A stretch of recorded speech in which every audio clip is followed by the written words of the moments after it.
Welcome to the Red and Bold Show. This is what you get when you combine the 49ers Camelot Show and 49ers Cutback podcast. I'm here with Anthony Robertson. We lovingly call Ant. He and I are co-hosts here in the PSF, the Pro Sports Fans app. If you haven't downloaded that, go check it out. There's a chat feature. There's all kinds of cool game day things. And then there's usually a live game stream, I guess, for a lack of a better, they call it a media cast, I think. But some cool stuff going on. So go check that out. And what's going on, man? Nothing much. Just ready for playoff football.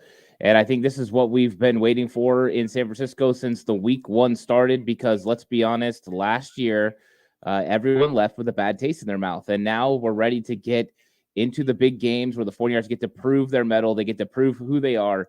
And I think that video yesterday that came out with Steve Young, the hype video, says everything that we need to know. That the team is 100% into it. They want to leave no doubt on who the best team has been over the last several years. But this year they have to finish it off. And the Packers are the first obstacle in doing that. Yeah, you're right. They need to come in focused. They need to come in ready for this, because I think that the 49ers, if they're healthy, if they're rested, and if they play like they're capable of playing, which is mistake-free football, there's not anybody that can beat them. The only team that's going to beat the 49ers is the 49ers. So here in the PSF app, Josh is in here. He said, "What's up, fellas? 49ers by 17 should be able to run all over Green Bay's defense." Yeah, we're going to talk about some of the specifics here in a minute. And looks like we have Spynick Danger saying, "Go Niners, beat the Packers." Sound Grip saying, "Can't wait for this. Packers better watch out." And I want to start there. Did you see what Mark Chmura said today? I did. Unfortunately, yes, I watched the clip. It's got to be one of the worst things said. Now, I've been in locker rooms and I've heard people say, we need to make an impact. We need to hit them hard and we need to make them feel it. And I think that's an appropriate statement to say. Like, if you say every time you get a chance, you hit Brock Purdy as hard as you can, I understand that. That's football. But when you start saying you're going to take penalties, you're going to take cheap shots, that's when you cross the line. And I think that's exactly what he did. I think there are players where this is the norm and they will do this. There are enforcers on teams that will take these shots. It's unfortunate that it happens. But anytime you start talking about a quarterback and inflicting any sort of damage on a quarterback that could completely change the playoffs and the outcome, you're going to tick some people off. And it ticked a lot of 49er fans off. And I think it ticked probably off some people within that locker room. I know he's a retired player, but at this time, you look for anything you can find for motivation. So, yeah, I thought it was a real cheap shot, and I hope we don't get that from him anymore. Yeah, and he's just – Mark Chmura wasn't even that great of a tight end, and he had Brett Favre as his quarterback. And so he wasn't that great. Then it comes out that he's into teenage girls. So that guy's a piece of trash. And I don't wish anything bad on anybody, but if anything bad's going to happen to anybody today, hopefully it's Mark Chmura. That's a terrible thing to say. I really don't want anything to happen to him, but that was kind of a crappy thing. Just like you said, Josh said, bulletin board material for the locker room. Yeah, I hope so. I mean, they should come out really focused, laser focused, in fact, but if they need anything else to help them get over the hump, hopefully it is that. So I don't know if you saw that Danny Gray was not activated. So he's going to finish his first 2 seasons barely playing. I know that at the beginning of the season when we talked, you were pretty high on him, especially from a special team standpoint. Is this a disappointment? Are you hoping that maybe year 3 is the good year for him? Or do you think that maybe he's just not really going to be what they hoped that he would be? Well, I think for Danny Gray, getting hurt in training camp or during the preseason actually was the real struggle, because if he wouldn't have gotten injured, then we would have had an opportunity where he could have made this football team. But when it came down to it, they had to decide. They decided to keep Ronnie Bell. And Ronnie Bell, now you just can't afford to lose him. You see some promise. You see an opportunity for him in the future. And contracts are coming up. Ray McLeod's going to be a free agent. So you have to have guys available. So you can't afford to cut Ronnie Bell right now and allow a team, especially a playoff team, to pick him up.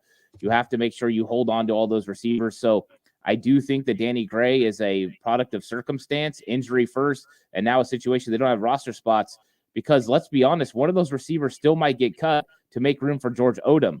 You can't have an abundance of players at any one position right now because you need guys. So this might not be the end of the wide receiver moves. Unfortunately, Chris Conley might get cut as well this week if they activate George Odom. And they are anticipating activating George Odom. Arik Armstead looks like he's going to be back. Dre Greenlaw looks like he's back. I think that I saw that he's practicing today. And who else did I see that was back at practice today? I've lost it, but that's all right. So let's jump into this game because Jair Brown. Josh said Jair Brown. So that's maybe that's the other one that I saw. I can't remember who it was. Logan Ryan. He was back. But let's jump in. I mentioned that Arik Armstead is back. How much do you think this is going to help the 49ers defense, especially the run defense? It's huge. Arik Armstead is the best run stopper on the entire 49ers defensive line. Just getting him back in there is going to allow the 49ers to stop the run at a better level because not only can he penetrate, he can also occupy two blockers at a time. And that keeps Fred Warner and Dre Greenlaw clean where they can go and make tackles. It allows clean areas for them to be able to run the football. But one thing it does is it narrows the areas that running backs have to run through. Now, Aaron Jones is pretty good. He can find little holes inside the defense to run, but it also leaves less space that Dre and Fred have to tackle. So it means tackling is going to be better. And I just think overall Arik Armstead's enforcement of the run game is going to be huge in this game. I think with him, they're a 70 a game team on the ground, and without him, it's probably closer to 100. That's how much of an impact he makes, not to mention what he's going to do on those late downs when he's able to rush the passer from inside, because he's got some of the best moves in the NFL as an interior pass rusher. Yeah, and I think that the 49ers really need him when it comes to the run defense especially. I feel like they missed him. I also feel like they missed Jawan Jennings over the last 2 or 3 games, how many ever he was out. Just seemed like, especially in the run game and in the yak game, not that he's the yak guy, but he's such a fierce blocker, and he brings an edge that I think that the offense might have lacked a little bit while he was out. How big of a return is Jawan Jennings? It's huge. We've seen Brock Purdy look to Ronnie Bell. We've seen Brock Purdy look to Ray McLeod and others to try to make plays on third down, and they just can't do it consistently. And so I think Jawan Jennings' first impact is going to be where he can make some clutch catches. There's going to be times they're going to turn and want to throw to him, but then also him in the blocking game. The ability that Jawan Jennings gives an offense to be able to go and use him to wham block. I mean, how many wide receivers in this league can come down and block a defensive tackle or come down and block a linebacker in the hole? There's not very many, but with Jawan Jennings and his physicality and his approach to blocking, he's able to do that. And it gives the 49ers so much more freedom with their scheme in the run game and can create some very unique blocking situations that can take advantage of angles, because it's about angles when it comes to blocking, and Jawan Jennings provides them a lot. And those matchups are huge in this game. And I think if the 49ers can get some blocks onto Quay Walker and other linebackers, they're going to have some ability to run the football against the Green Bay Packers, because though the Packers have been a good team this year, they give up 128 yards on the ground. And Jawan Jennings could be a big reason why the 49ers open this thing up and are able to establish some big gashing runs early on in this football game. Yeah, that's a great point. And I just realized that my mic, I think, is picking up my phone. So I'm going to try to mute my mic whenever you're speaking, so that maybe I won't get that feedback anymore. So, what is your biggest concern when it comes to a potential upset? What is it when you've watched film from the Packers? What is it that you're most concerned about? I think it's got to be stopping Aaron Jones first, because since he's come back from injury, minus one game, he's pretty much ran for over 100 yards a game. They've been very successful on the ground. And when you're successful on the ground in a Shanahan style of offense, that's when you really have, guys who can make a lot of plays down the field have success. We've seen this in San Francisco for years, and it's not very much different from what LaFleur does. He wants to establish a run game and get you worried about that, and then create plays over the middle of the field. And Jordan Love showed the ability in the Cowboys game to make layered throws. He was throwing over the top of defenders. He was throwing it down the field in that intermediate range. He looked really good in that category. So I would say if they could get the run game going with Aaron Jones and then allow that to create a play action passing game where they can get some openings over the middle of the field in that interior part of the 49ers defense, that's when I would get a little bit nervous about how well they're able to move the football. I just don't know if they can establish a run game, a successful run game enough. They struggled against Tampa Bay's defense, and I just think the 49ers are better at stopping the run than Tampa Bay.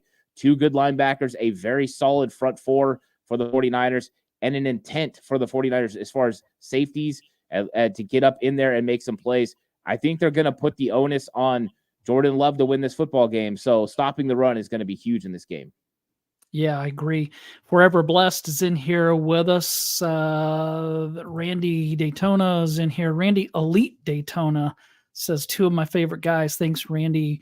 You're one of our favorite guys. You are elite, and we just want you to know that. So I wanted to go back to something that Josh said in the PSF chat.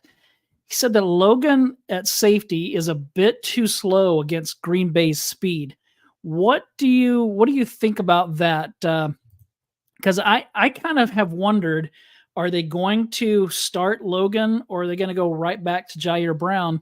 But I think that's an interesting point that Josh brings up, that maybe he doesn't quite have the speed of those Green Bay receivers, but what he lacks in speed, he's probably going to make up for in quicker decisions, I would think.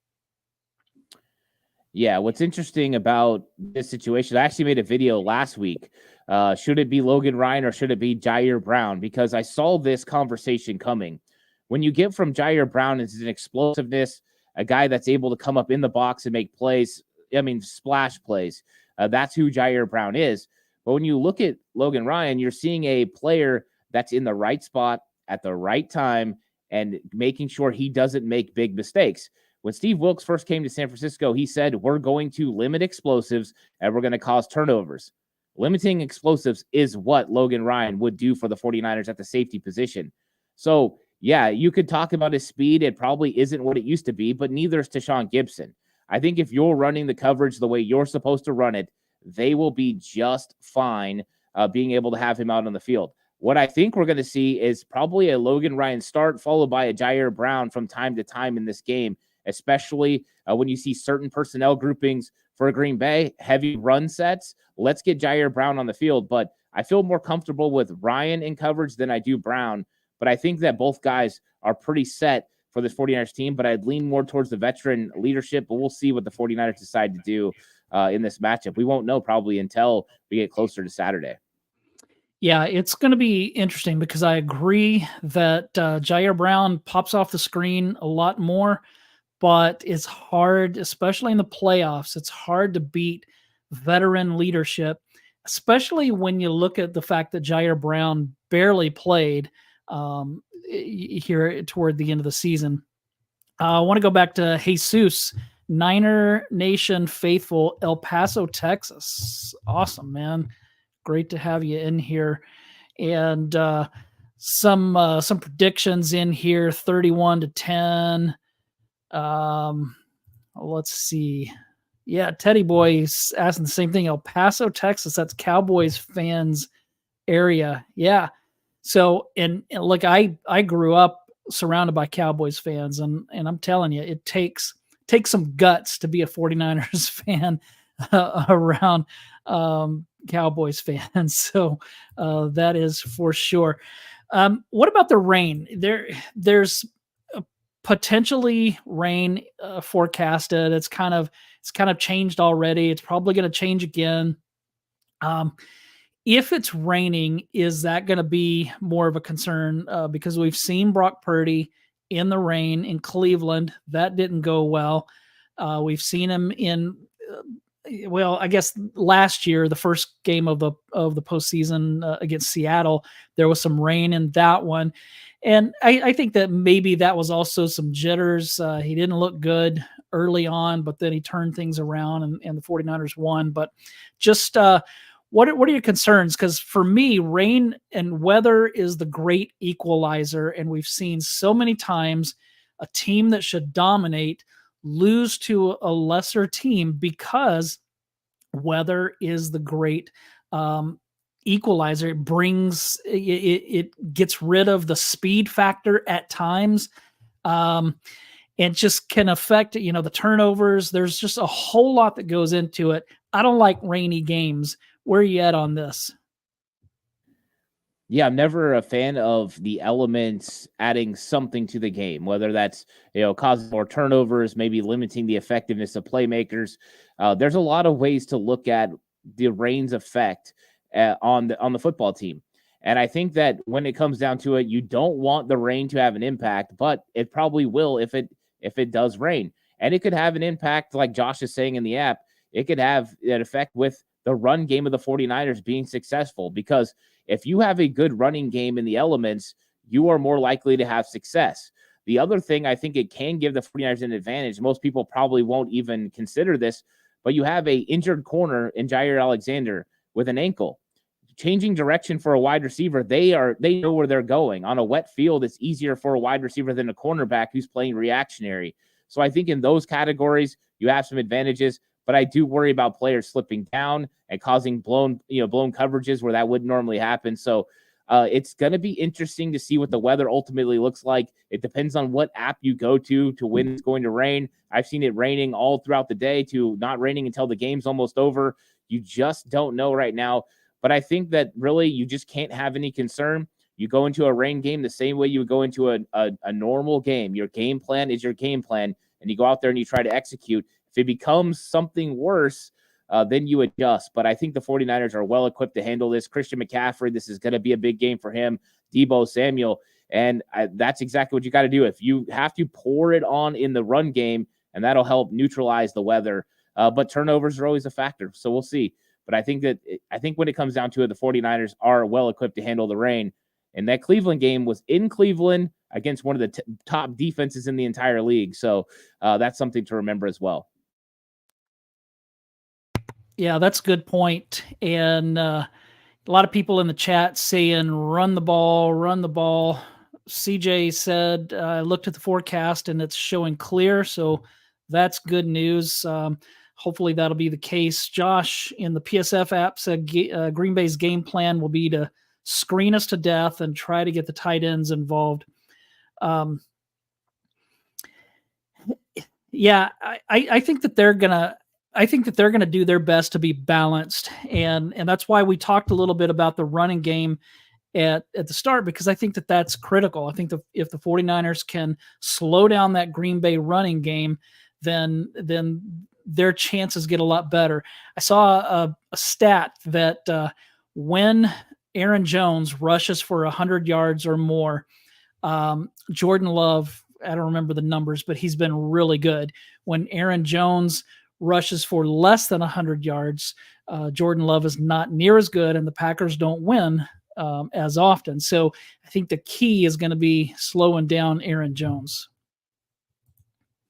Yeah, I think you're right. I mean, this is one of those key factors in any time you're playing a Shanahan style system. I mean, even if you look at what the Texans did last week against Cleveland, Singletary had a really good game on the ground. And that's exactly what LaFleur wants to get going with Aaron Jones. And if Aaron Jones is able to establish a run game early, it just opens up everything in the playbook, because Kyle Shanahan talked about in his presser this week that this looks more like the Matt LaFleur offense that he was looking to see post Aaron Rodgers, was an offense that is married well together. The run game, the passing game. And when you get those concepts married together and things start looking the same, then you have the opportunity for some big plays down the field. But it starts with the run. And make no mistake, if the 49ers slow down Aaron Jones early and they cause some third and long situations to get off the field, they're going to have an opportunity to put this game in a situation where by the second quarter, the Green Bay Packers might have to go away from the running game a lot, because I think the 49ers offense is going to have a lot of success against that Green Bay Packers defense. So they better establish a run game early against the 49ers. If they don't, this one could get out of hand. Yeah, and I think that the 49ers offense is going to roll. That Green Bay defense is not very good. The linebackers are not very good. And if you look at the defenses that have given the 49ers problems, it's been the ones with the good linebackers. It's been the Browns. It's been the Ravens. And the Packers are not one of those teams. Their linebackers are a liability. I'm guessing if some moron like me knows that, Kyle Shanahan has already prepared for that. Yeah, I mean, as soon as you turn on the film, one thing you notice right away is Quay Walker in coverage is an absolute liability. And in fact, he's 47th best out of 50 linebackers in the league as far as coverage. So you find matchups, and I went back and watched the Tampa Bay game. I've actually watched like 3 or 4 Green Bay games now, and you see them getting Rachaad White one-on-one with Quay Walker and winning. And nothing against Rachaad White, but this is Christian McCaffrey that we're talking about. That is a matchup problem, which means if that's the matchup you have, the 49ers are going to win. And if you can't allow that matchup, it means the 49ers can manipulate other things. One thing to watch in this game that I think is going to be very interesting is the Green Bay Packers like to bring in an extra defensive lineman when they go to their 5-man fronts when you have 2 tight ends on the field. So when you're in your 12 or 22 personnel, they like to bring those guys in. And that's not uncommon. The problem is when the 49ers have a Kyle Juszczyk, if you go to 21 personnel, that's what they normally run out of. If Green Bay and Joe Barry try to go ahead and bring in that extra defensive lineman, you're going to get matchups that you love for Kyle Juszczyk, because that is the real difference maker here. He can beat Quay Walker, and he can definitely beat Rashawn Gary or one of those guys who have to come up off the outside as the edge defender. So I think that's something to really watch in this game. It could be a big game for Kyle Juszczyk if they get in 21 personnel and they're having success running, and Green Bay decides to bring in the extra defensive tackle, which they've been doing a lot over the last part of the season. So it's just something I saw matchup wise. Linebackers, defensive tackles, it could be a problem for Green Bay. What about when the Packers have the ball? This is the part that I'm the most concerned about. I'm not concerned about the Packers defense. If the 49ers play a clean game, I think they're going to win. But the one thing that I am concerned about is that Green Bay offense. They've shown that they can score. How do you slow them down?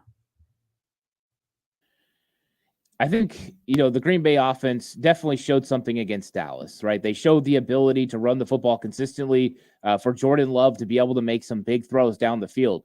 I think one thing that was very clear early on was that Green Bay's pass protection was pretty good. They kept some obvious good situations for Jordan Love to just stand in the pocket, make some good throws. And even then, he could extend just by barely moving outside the pocket. So Dallas didn't do a good job of, when they brought the heat, getting enough pressure on. And I think the way that you're going to go ahead and stop Green Bay is by rushing 4 and being able to get home with those 4. If you can do that, then that's going to make it easier on the back end. Dallas was having to bring guys consistently. The one thing with Dallas that everyone, has to remember, and I know a lot of people probably in chat realize this, is they're not playing full out linebackers. They're playing safety types at linebacker. So they get pushed around a little bit. And that's exactly what we saw. The other thing we saw from Dallas was just a lack of, coverage over the middle of the field. They lose people. They had breakdowns and covers the whole game. I don't see that from the 49ers. The 49ers are more disciplined. Steve Wilkes always has these guys in the right spot. He disguises coverages a lot better. And when he does bring pressure, it usually comes from the right spot to be able to force the quarterback to a uncomfortable area of the field, maybe rolling left, throw against his body, things like that. So I think there's just going to be a better game plan from Steve Wilkes, and I think he has better tools to execute that game plan as well. Yeah, I don't see the Packers receivers running wide open against the 49ers like they did against the Cowboys. That certainly will not happen. I want to ask you this. If this game is tight and it comes down to a Jake Moody field goal to win it or lose it, are you going to be calm, confident, or are you going to be ready to throw up? I think I would be just as nervous as I was when I saw Ray Wershing kicking field goals, or Mike Kofer, or Joe Nedney, or David Akers. I mean, you name them. Even Robbie Gould. I mean, even though he never missed, you just had that little nervousness that potentially that field goal could go wide left or wide right. But I'll say this is I think we got to look on the bright side. Jake Moody's never missed a postseason field goal because he's never taken a postseason field goal. So that's one thing to look at. We got that going for us. And you know what? Maybe that's the mindset, right? You've never missed. It's a clean slate. Go in there and just let it rip. I'm hoping that the 49ers can avoid field goals at first, get some easy PAT so he can see the ball go up and go through and make him feel comfortable and confident with the situation, the breeze, whatever the weather is. And then after that, I think he'll ease in. But yeah, I think if it's a late second field goal, no matter what, I'm going to be nervous. I don't think I'll be throwing up, but I think I'll be nervous. To me, the recipe for the 49ers to get through this round with a win is to protect the football and stop the Green Bay running game. Is it that simple, or do you think there's more to it? No, I always think it's pretty simple. There are areas of the game that you have to win, and one of them is the turnover battle. Now, both of these teams are very good at holding on to the football. Only 18 giveaways, a piece. When you look at takeaways, the 49ers definitely have the advantage. They created 28 takeaways this season. And when you look at turnover differential, going into the playoffs, the 49ers were plus 10 to the Packers being plus 0. They're just even. So now they're plus 2. They've made some great turnovers in the playoffs. But what you're seeing from these teams is a distinct advantage in turnovers for the 49ers as far as creating turnovers. The other effect I usually look at is third down efficiency. And this is one of the ones that's the most interesting is both teams are 47% converting on third down. That's really good. So that means both these offenses stay on the field. That's going to be huge in this football game. Stops, getting the Green Bay Packers off the field is going to be huge. And then keeping your offense on the field and keeping your defense fresh is going to be impactful as well. And then you look at the defense. Both of these teams give up third down conversions at nearly 41%. 49ers are at 40.9, Packers 41.1. So it's almost a dead heat. So I think those are always things that you look at. But if the 49ers establish a run game with Christian McCaffrey and they create on-schedule plays on third down, 3rd and 3 or below, and they're able to convert, they're going to win this football game because I think it's inevitable that they're going to get a turnover. I don't know if it'll be Jordan Love throwing an interception, but I think it's inevitable they create a turnover and a big explosive play. And if you limit those on the other end, you're going to be just fine.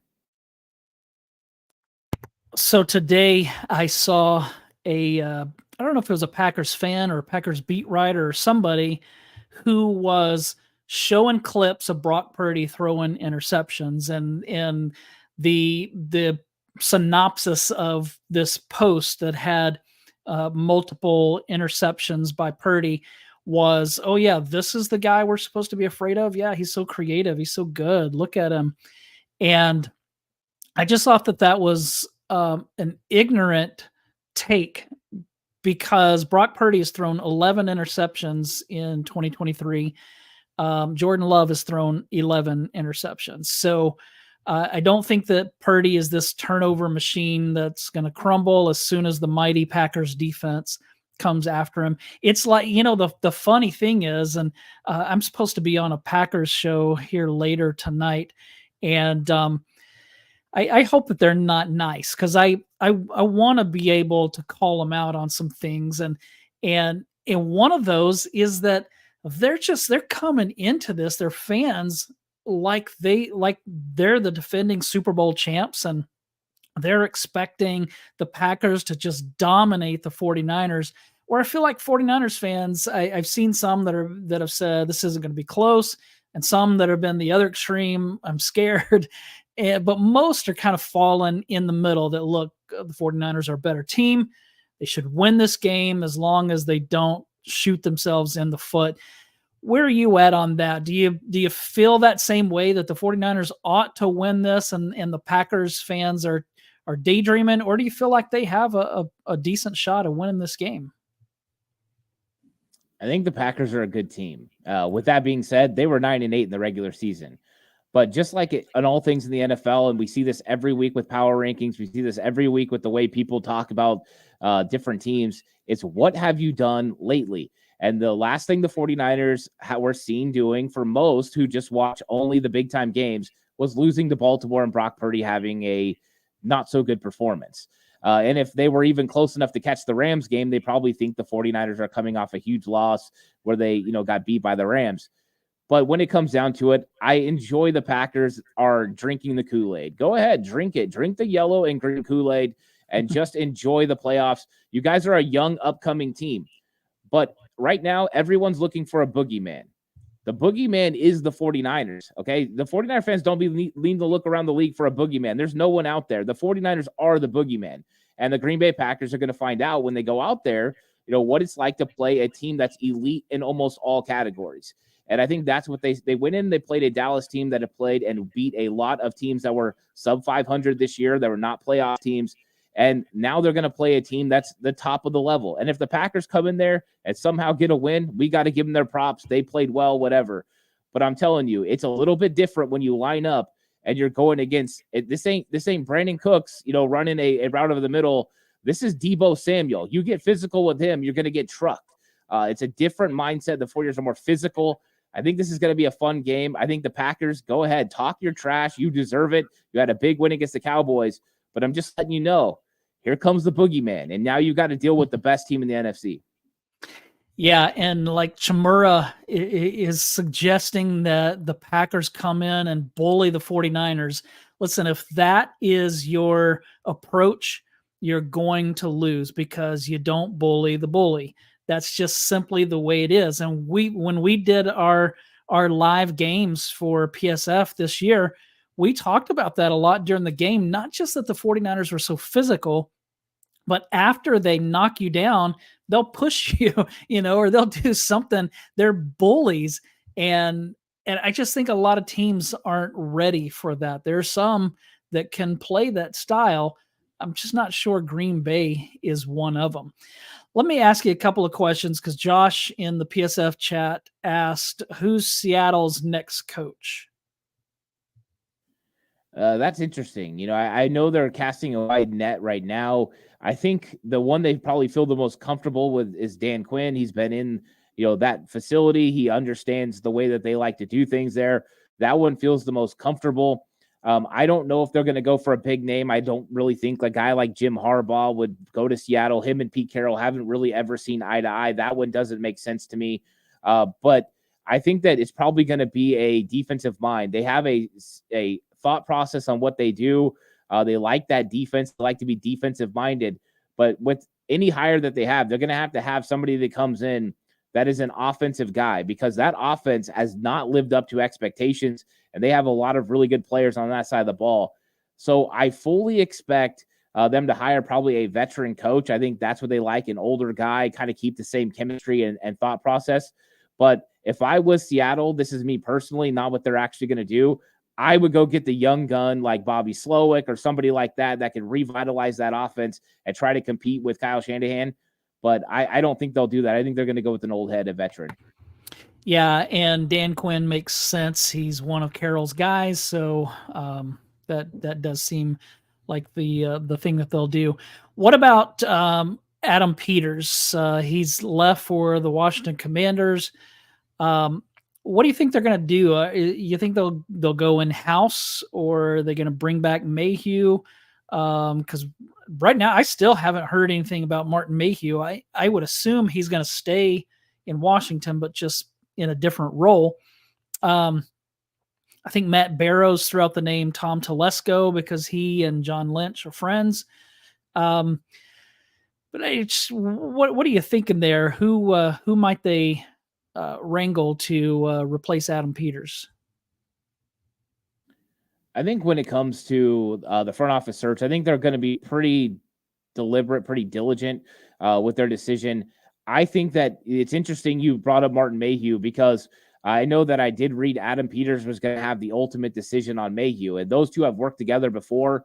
So I think it all depends on Mayhew's thought process. Does he want to stay there as now the defunct GM kind of position and work with Peters, or does he want to be set free? And setting him free could mean, yeah, he comes back to San Francisco, because he knows if he comes back 2 years from now, he'll probably be out there again as a general manager around the league, because that's what happens when you work for the 49ers front office. I think they have some really good, talented guys within the organization that I'd like to see them take a look at. But I think it could be somebody like Tom Telesco as well, even though I did see he just interviewed for some GM jobs. So he's out there in the mix. I think there's a lot of possibilities. I think the 49ers are going to take their time with it. But what the crazy thing is, you have to get prepared for the draft. You have to get prepared for the combine. So I'm guessing it's going to happen at some point. My guess is that they'll wait a little bit, but then they're going to make a big move. I kind of hope Martin Mayhew comes back, but I don't know if he's ever going to get out of Washington.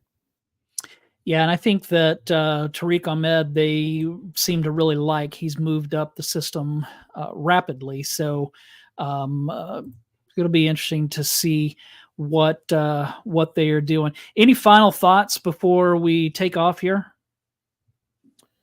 Yeah, I think that this is going to be a fun matchup. And I think there's still so much more to this game. This is one of the great things about the 49ers not playing the Packers during the season, is we're getting see a team that we haven't saw yet. We haven't seen how these two teams match up, so you get to talk about all the things that are going to happen.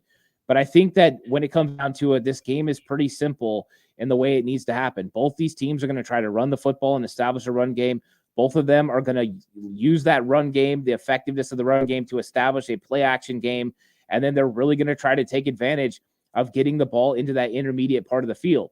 Like Josh talked about on the app, there's the potential of the Packers turning to the screen game. That's always a big possibility. But I think the 49ers are well equipped to handle it. They're going to have a full array of talent. And I think the 49ers are built for this type of situation. They're built to beat the Green Bay Packers. And I think they're going to have a really good shot at doing it, because I think Christian McCaffrey is going to have a big game. I think Deebo Samuel is going to be a huge decoy in this matchup. And I think ultimately George Kittle is just too much. After watching what Dallas was able to do with their tight end last week, I think George Kittle is going to have a big game as well. Yeah, I would definitely agree with that, especially with those linebackers. This has been the Red and Bold Show. You can see us every Wednesday on the PSF app.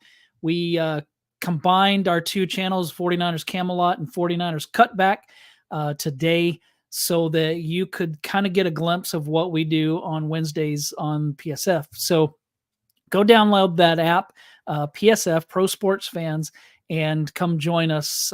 Maybe we'll do this again. We'll see. But definitely come in there, because every Wednesday at 2 p.m. Pacific, 4 p.m. Central, we are on the PSF app doing stream just like this, talking about the game that just happened and the game that's coming up. So come join us. We'd love to have you.